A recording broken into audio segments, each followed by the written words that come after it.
अस्सलाम वालेकुम everyone, welcome back to the channel. This is Mohammad Hamad. इस चैनल पे मैं पाकिस्तान स्टॉक एक्सचेंज से रिलेटेड डिस्कशन करता हूँ। कमेंट सेक्शन में मेरे पास जो स्टॉक्स आते हैं उन्हें भी टेक्निकली रिव्यू करता हूँ।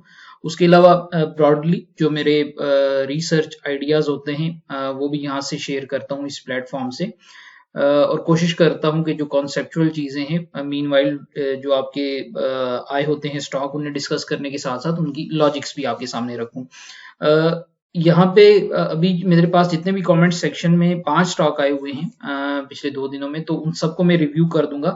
लेकिन जो ये पहला स्टॉक है फर्स्ट कैपिटल सिक्योरिटीज कॉर्पोरेशन, इसको टेक्निकली देखेंगे और इसके अंदर मैं आपको एक दो चीजें बताऊंगा और वो सब में एप्लीकेबल होंगी।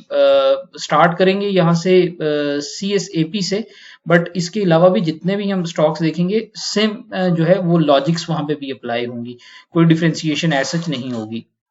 तो स्टार्ट करते हैं CSAP से। CSAP में सिचुएशन अभी ये है कि इसने अपनी एक सपोर्ट जो है उसे रिक्लेम किया है। ये सपोर्ट बनती है 96.77 की। तो इस सपोर्ट को क्लेम करने के बाद अभी जो ये मेजर इसके लिए हर्डल होगी वो 109 रुपए 10 पैसे से लेकर 114 रुपए 27 पैसे पे होगी। नाउ गिवन द सिचुएशन के 96.77 की सपोर्ट बन गई है, तो हमें कैसे पता चलेगा कि ये लेवल ब्रेक नहीं होगा? वो सूरत हाल ये होगी कि देखें, एक जब प्राइस ऊपर जा रही है तो वॉल्यूम ऊपर जाना चाहिए, ठीक है। अगर तो ये सिचुएशन बने, जैसे अभी वॉल्यूम ऊपर गया है, प्राइस भी ऊपर गई है, अभी तो ये जो है वो अच्छा खासा गेन पोस्ट कर चुका है, ठीक हो गया। तो अगर प्राइस के ऊपर जाते हुए वॉल्यूम ऊपर जा रहा है तो that is a good sign. अब हो गया क्या क्या आपको कैसे पता चलेगा कि ये सपोर्ट को जो है वो रिस्पेक्ट करेगा? अगर इसकी प्राइस नीचे आती है और वॉल्यूम पिछले दिन से कम हो जाता है, दैट मीन्स कि इसमें सेलिंग प्रेशर नहीं है और ये सिर्फ अपनी इन वैल्यूज को जो 96.77 की हैं उनको टेस्ट करने के लिए आ रहा है। तो ये एक अहम बात होगी कि अगर इसका जो कल की कैंडल बनती है वो नेगेटिव बनती है और यहां से सपोर्ट लेती है 96.77 से, तो वॉल्यूम्स ऊपर वाली साइड पे जो है वो कम होने चाहिए और नीचे 96.77 के पे वॉल्यूम्स जो है वो ज्यादा होने चाहिए। फिर क्या होगा? अगर ऐसी सूरत हाल बनेगी तो ये ऊपर जाएगा और यहाँ पे अपने वैल्यू एरिया को हंट करेगा 109.90 से 114 पे। यहाँ पे इसे अच्छी बड़ी रेजिस्टेंस मिलेगी और इसे क्रॉस करने की सूरत में ये 126.81 की तरफ जा सकता है। ऑन द डाउन साइड अगर बात करें तो इसका जो अभी रिस्क नजर आ रहा है, इसका इंपॉर्टेंट फिबोनाची लेवल है यहाँ पे 82.51 का। और दूसरी बात यह है कि पीछे यहाँ अगर हम देखें तो यहाँ पे इसका सेलिंग है, ठीक है। तो ये इससे इस लेवल से ऊपर ऑपरेट करना शोज कि इसमें दोबारा जो है यहाँ पे बायर्स जो है वो रिक्लेम कर रहे हैं इस वैल्यू एरिया को। तो दिस इज द इम्पोर्टेंट जो प्राइस और आपको मैंने रिलेशनशिप समझाया है आपका वॉल्यूम के साथ, उसे जहन में रखना है। अगेन जब ये ऊपर जाएगा तो आपने यहाँ पे देखना है कि वॉल्यूम्स कैसे जनरेट होते हैं, ठीक है। यहाँ पे आपको पता चल जाएगा कि ये आया रेजिस्टेंस को क्रॉस करेगा या नहीं करेगा। अगर तो इस एरिया में इसे बड़े वॉल्यूम्स के साथ कैंडल बनाता है तो फिर ये अल्टीमेटली 126.81 की तरफ चला जाएगा। However again this is not a buy or sell call, ये मेरा पर्सनल एक जो है वो रिसर्च थीसिस है इस पे। इसके बाद जो स्टॉक है मेरे पास वो फर्स्ट कैपिटल सिक्योरिटीज कॉर्पोरेशन है। इसने अपनी एक रिट्रेसमेंट कंप्लीट कर ली है और अभी इसने जो बड़ा क्रिटिकल लेवल से ऊपर ही ऑपरेट कर रहा है 4.63 का जो है, अगर 4.63 से ऊपर ही ऑपरेट होता है, इन दैट केस ये 5.10 को हिट करेगा और इसको हिट करने की ही सूरत में यहाँ से ऊपर क्लोजिंग बेसिकली इसे चाहिए, एक 5.10 से ऊपर क्लोजिंग चाहिए ताकि इसमें बुलिशनेस जो है वो इंक्रीज हो और फिर ये 6.10 और 6.94 के टारगेट्स कर सकता है। लेकिन अगर ये 4.63 को रिस्पेक्ट ना कर सका तो अगेन इसका जो सपोर्ट लेवल है, मेजर सपोर्ट लेवल जो है वो 3.65 का बनता है, ये उसकी तरफ चला जाएगा। तो इसमें अगेन इसमें थोड़ा सा कम मार्जिन है कि इसको 4.63 से एटलीस्ट ऊपर ऑपरेट करना है, अदरवाइज इसमें जो है वो सेलिंग प्रेशर आ सकता है।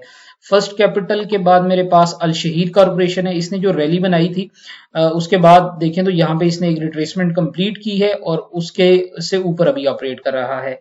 अपर साइड पे इसको जो रेजिस्टेंस मिलेगी वो 11.90 की मिल सकती है और उससे ऊपर जो है अल्टीमेटली अभी तक जो नजर आ रहा है ये 14.13 पे नजर आ रहा है। लेकिन अगर 8.74 को होल्ड ना कर सका तो फिर ये इसमें मजीद एक सेलिंग प्रेशर आ सकता है जो कि 5.55 की तरफ पुश करेगा। तो 8.74 इसका जो है वो लाइफ लाइन है, इससे ऊपर ही ऑपरेट करने की सूरत में जो है इसमें पॉजिटिव मोमेंटम बरकरार रहेगा। अल शहीर के बाद जो है वो BF बायोसाइंस है। अच्छा, BF बायोसाइंस जो है अभी करंटली जो है इसका जो वैसे सपोर्ट बड़ा मेजर बाइंग इंटरेस्ट बनता है वो 116.85 पे बनता है। अभी ये यहाँ पे ऑपरेट कर रहा है और अगर आप देखें तो ये डाउन ट्रेंड में रहा है, राइट, डाउन ट्रेंड में रहा है और कोई positive momentum as of now कहीं पे हमें वॉल्यूम भी इसका बड़ा नजर नहीं आया। दैट मीन्स कि इसमें एज ऑफ नाउ जो है वो कोई बहुत बड़ी एक्टिविटी नहीं हो रही, और वो एक्टिविटी जो हमें दरकार है इसके अपसाइड मोमेंटम के लिए वो 145.57 रुपए जो है उससे ऊपर अगर ये क्लोजिंग देता है तो फिर हो सकता है इसमें कोई मोमेंटम आ जाए और ये फिर 166.63 का लेवल जो है उसे टेस्ट करने जाए। बट द सिचुएशन इज कि अभी तक इसमें कोई ऐसा बड़ा मोमेंटम जो है वो पॉजिटिव मोमेंटम रिकॉर्ड नहीं हुआ जो इसका इस ट्रेंड से जो है ना इसे बाहर ला सके। तो again the thesis remain seems के 145 या 97 से ऊपर क्लोजिंग देने की सूरत में ही इसमें कोई पॉजिटिव जो है वो एनर्जी आएगी, अदरवाइज ये जो है वो स्लाइड करता हुआ ही नजर आ रहा है मुझे तो अभी। तो बहरहाल अभी तो 9.59% के गेन के साथ अभी ऑपरेट कर रहा है, लेकिन इसे 145 या 97 पे देखने की जरूरत होगी।